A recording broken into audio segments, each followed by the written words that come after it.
Hello everyone, welcome back to the Lingua Loom. Today we're going to discuss another topic of the Language of Linguistics series, which is language and thought.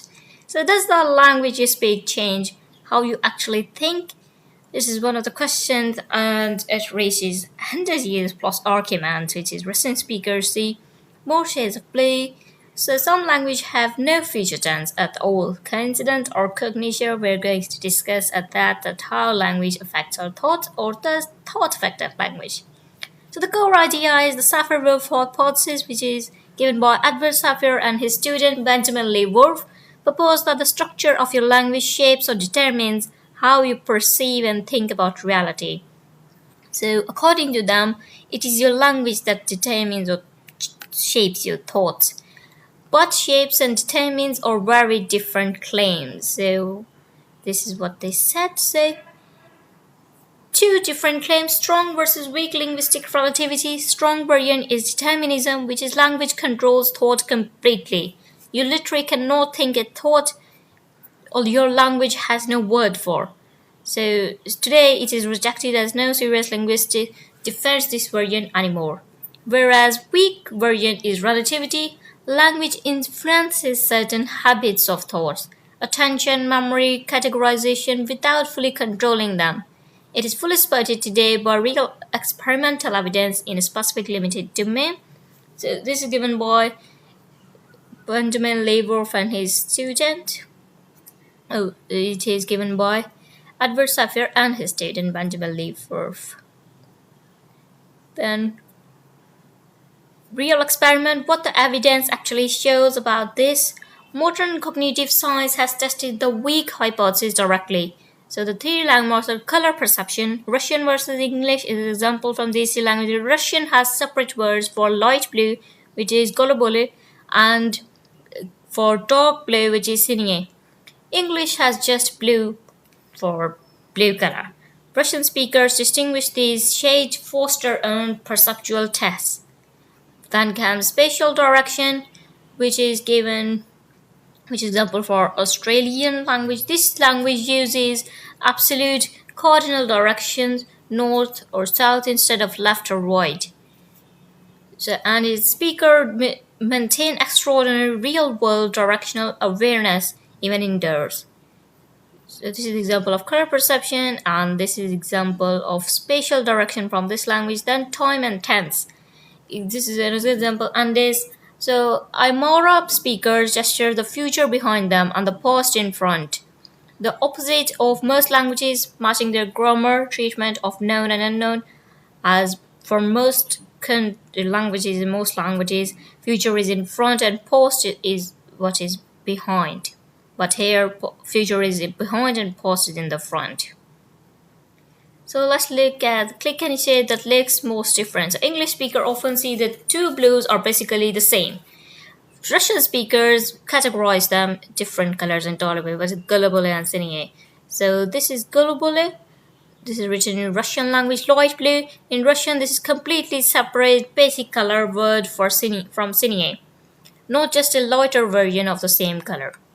So in English, we say light blue or give different shades of it, but here are two different terms for light and dark one in Russian language. Then comes the sinye. That's again gulubulu.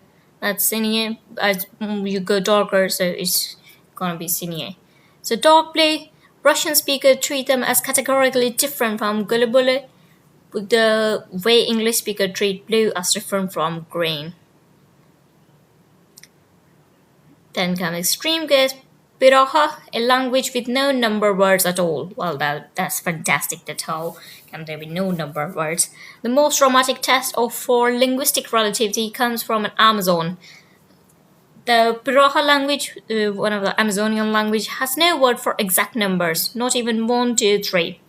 The language fact, Piraha spoken in Brazil, has only fuzzy quantity words like few and many, no counting system, no number words, no exact arithmetic vocabulary whatsoever.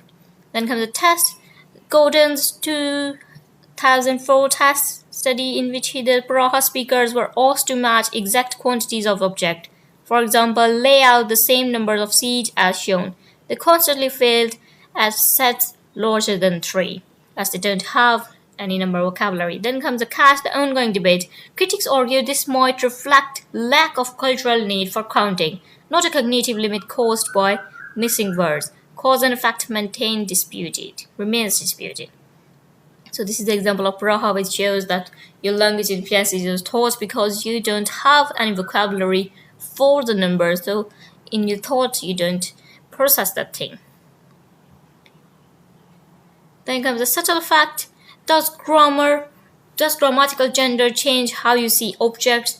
While Spanish, German, and French assign every noun a gender, masculine or feminine, with no logical reason. If bridge is feminine in German but masculine in Spanish, does this leak into how speakers describe things? While bridge in German is feminine, German speakers describe bridge using words like beautiful, elegant, fragile, traits stereotypically coded with feminism, or typically assigned as feminine. Then comes in bridge, Spanish is in masculine. Same study, Spanish speakers describe the same physical bridge reach for words like strong, sturdy, or towering, stereotypically masculine traits. So these are the researchers who did this study and presented that how different words are treated in different languages. So where does the field actually stand? After a century of argument, here's the closest thing consensus among working linguists and cognitive scientists today. Reject strong determinism. No evidence supports the claim that language imprisons thought or maintains or makes certain ideas literally unthinkable. But supported weak determinism, language measurable nudges attention, memory, and categorization in narrow-testable real domain like color, space, and gender association. Still disputed with causation and correlation, they are disputed whether language causes these cognitive differences or simply reflects pre-existing cultural and cognitive patterns remain generally unresolved. So this is how they are claimed.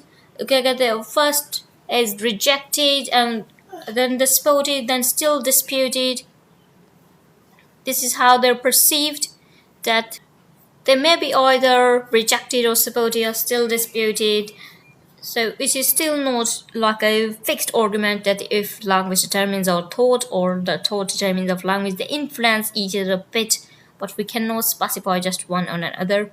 So century of arguments, how the debate evolved. First, 1929, Sapir's first claim that he argued that no two languages represent the same social reality. Language shapes the social world speaker perceive. Then in 1930s, Whorf's strong claim, which is Whorf studies Hopi and claims its grammar encoded a fundamentally different concept of time than European languages, sparking the strong interpretation. Then 1960s to 70s, the backlash. Universalists, including earlier Chomskyan, rejects linguistic relativity entirely, arguing cognition is independent of language structure. The 1990s to today, the revival weak version, Lera Borodotsky and others run rigorous experiments proving real, measurable but limited effects of language on perception and cognition. So they presented that starting from 1929 till now, it is still debated that which influences the other one. So there's no stronger single claim. So these are the references from where data has been taken. You can check them out and study them in detail if you want to read them. Okay, these are the one. So this is what the topic is about, that language, does it shape our thought or does our thought shape our language? Different researchers or linguists make their own claims. There is no specific one claim that which is to be followed, as language is diverse, whereas also with diversity, thought is diverse too. So that's all for today. I hope you understand it. It is just a general introduction to the broader topic. We'll discuss Sapir hypothesis in detail in next coming videos. That's it for today. I hope you enjoy this video. Thanks for watching. Please do like, subscribe and share, as it means a lot for the channel, and do comment. Thanks. Have a good day.